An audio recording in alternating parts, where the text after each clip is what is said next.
Steve, you mentioned in one of your interview that this case, Roswell in 1947, is one of the most famous, but not the only one which matters. And by your opinion, there are some cases which are more important. Yes. But I couldn't find the information. What did you talk about? Oh, Roswell, the Roswell event has come to symbolize the connection between the ET history there and the people. It's the people's event. It has this charismatic history. It's a long story. It happened in a very interesting time.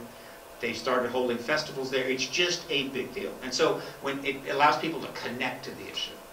Area 51 has come to symbolize all of the secret facilities.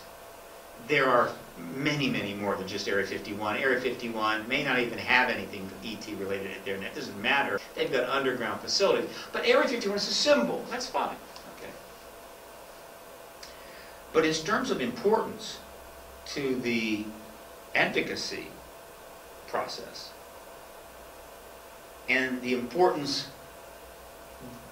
that the event would have in terms of the ET reality itself, there are more important events. What are they?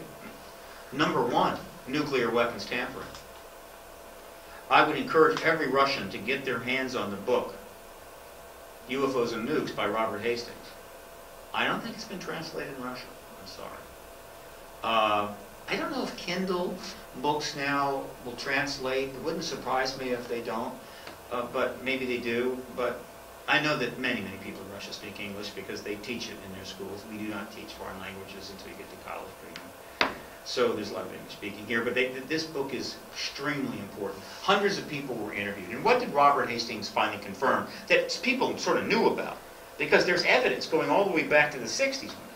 But the media would not deal with it, and of course our politicians wouldn't touch it. The ETs come down, they'll hover a craft over a nuclear site and turn all the missiles off. It's kind of fun, you know. Now it's impossible. These missiles are all individually siloed. They have individual support. You would literally have to affect each one separately. And they do it like this. And then when SAC base officers or the personnel try to then turn them back on, they'll run through the sequence, and as soon as they turn them back on, they turn it off again. And they can't turn them back on until the craft leaves. This has been happening in the United States. We've got scores of witnesses capable of testifying to it. SAC base officers with top security clearances. But you want to know something else? It's been happening in Russia too. Now, I'm not surprised that the Russian government, the Soviet government, has not been forthright about that. I don't think they want their citizens to know this. But the fact is, it's kind of out of the bag, right? There is one event where there is some evidence. I'm not saying that it's been proven, but it's particularly remarkable.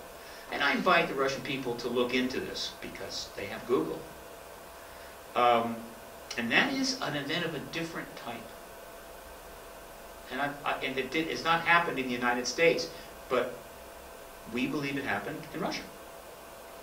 And this is not a case where they turn the missiles on and they go off and you go away, and then we turn them back on and everything is back to normal. It's not like that. What happened is, my understanding, at a Russian nuclear facility, which usually is a series of missiles within a site, all of a sudden, the launch sequence began within that facility. And it shouldn't have happened. The people working at the facility did not initiate that launch sequence.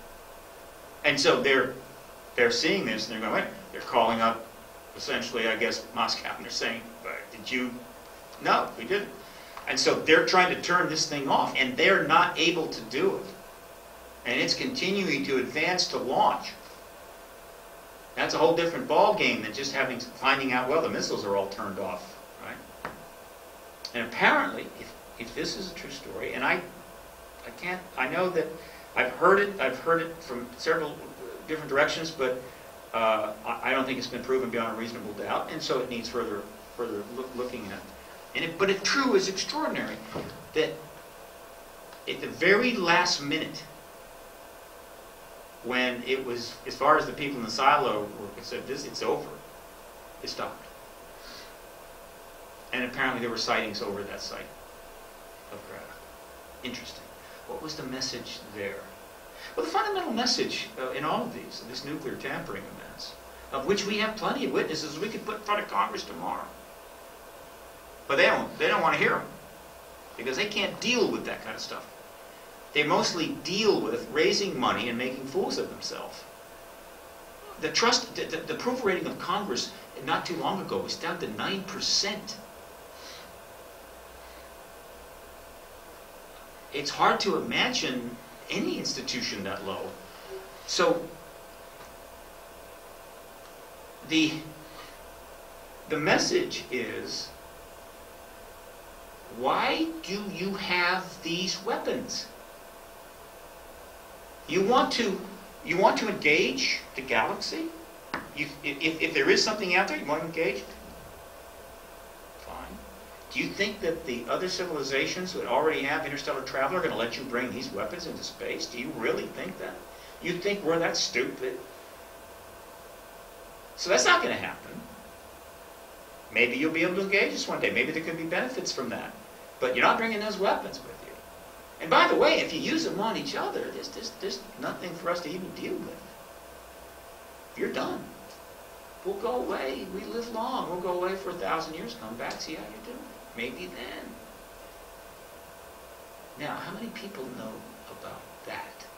So that kind of events, those kind of events, are, in my view, the most important of all of the extraterrestrial activity or cases that have been found. And there are others. In some ways, the Bentwaters event, Rendlesham Forest in the UK, it's probably because it was much newer, and also a nuclear tampering event, but has a lot of witnesses and a lot of history, is probably more important than Roswell. So that's what I meant.